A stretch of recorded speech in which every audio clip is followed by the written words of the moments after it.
Well, I'm going to invite up John Wicker, and his wife Sharon is here too. Looks like it's just you, John. John is the director with Send International. And our church supports a lot of different workers and projects around the world because we are a Christian and missionary alliance church, so we are focused on going into all the world, just as Jesus told us to. And so John and Sharon Wicker are some of the workers that we support, and John is the director for North America Send International, right?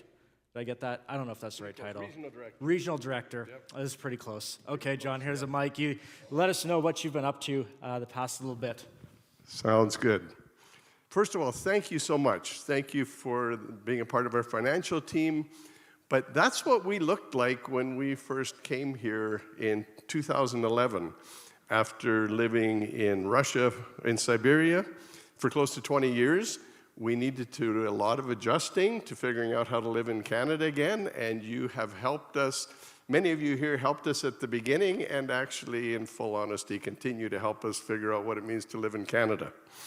So thank you for that. So we had lived in Siberia for most of 20 years and served there. When we came here, I continued to provide leadership for our team in Russia, and we traveled there frequently until 2017. In 2017, we ended our connection to the ministry in Russia, and I was asked to become the Send International North America Regional Director, meaning I serve the 30 workers in Northern Canada, Alaska, along with another 8 workers focusing on diaspora peoples in Canada and the States, primarily, at this time, Somalis, Syrian, Afghan, and other Central Asian immigrants. So my job as regional director is twofold. I sit in a lot of boring meetings, some of them virtual, some of them in person, and so twofold, make sure that we as a mission are training our workers and that we're taking care of them. And secondly, to monitor what we are accomplishing here in North America and to make sure that we're doing the right things in the right way. So a lot of it's in boring meetings, but last month was one of the times that I got to do some traveling. I got to spend 4 days visiting our workers in Alaska, in isolated villages accessible only by airplane. Thankfully, as an organization, we own a few airplanes in Alaska. It was so encouraging to see the impact that these families are having living in their communities and to see how faithful they are in dark places, literally dark. Some of the places, they've got a few weeks that the sun doesn't come up in the winter, and how they're living lives of obedience to Christ. I want to tell you about one of those families who live in a village of about 200 people, right on the Arctic Circle. I was in their kitchen, and I said, "So where is the Arctic Circle here?" And he pointed out the window, and he said, "See that pole right over that tree? That's the Arctic Circle." I said, "Oh, okay, so we're about 100 meters north of the Arctic Circle." They've been there for about 15 years. Whenever a child is born in that village, they choose a verse for that child, and they pray that verse for that child regularly as the child grows up. They've said they want each child to know that the reason that this family I'm talking about is different is because they love Jesus. They want to make sure that every family knows that they're loved by God and that they're loved by this family. And they want them to know that the reason this family is different is because they love and follow Jesus. There have been several suicides and attempted suicides in this community, which is common in communities across the north. And so this Facebook entry that I will read, written by one of the teenage girls in the community, was particularly encouraging to all of us. Wow, 1 year of growing. It's amazing what God can do with weary and broken soul. A soul who was weary and didn't want to go on with life. Not many know, but last year I tried to end my life. I couldn't see hope, and I couldn't see another way out of the pain that I felt. God led me through that. I may not have felt it, but I can see now. He put friends in my life who love him and loved me, who also was with me through it. I've been thinking a lot and praising God today. I hope you are too, for your life, because He loves you.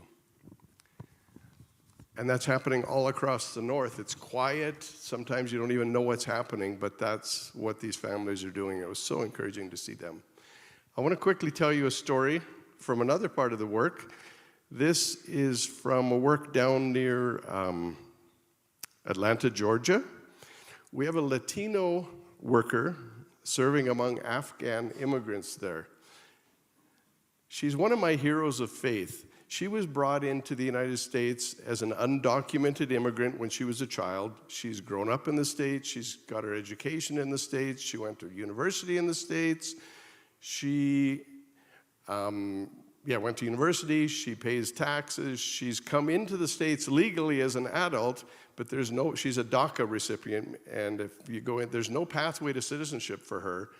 And so she is always at risk of being picked up by officials of the immigration and customs enforcement. But she doesn't lie low.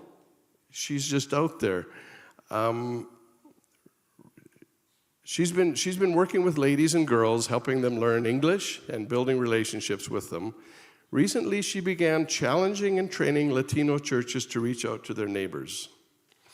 It's been more difficult lately in the States for our work with diaspora just because of all the changes in immigration policy, and new immigrants are afraid to make new friends. They don't know if they can trust them, and their status is uncertain. But they're reaching out to these Latino churches, training them how to reach their neighbors, many of whom are Muslim immigrants. They've had 2 training sessions and will host 3 more soon. They're training people from churches on the Far East and, on the East Coast, which is Far East in North America, but not Far East in the world, and also from the Midwest. So these Latino people are traveling across the states at danger of being picked up and being trained.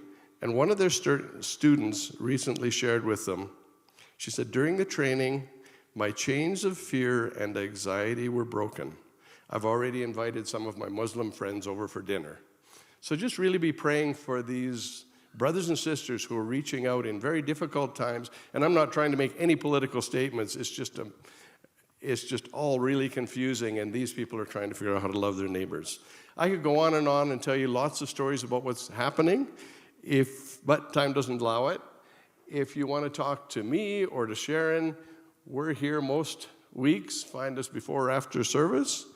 If you want to if you got questions, you want to receive our prayer updates or become part of our financial support team, talk to us here, or if you can't connect with us, Nikki, I'm putting you on the spot. The church office has our contact information. You can get it there. Thanks so much, and thank you so much for your support.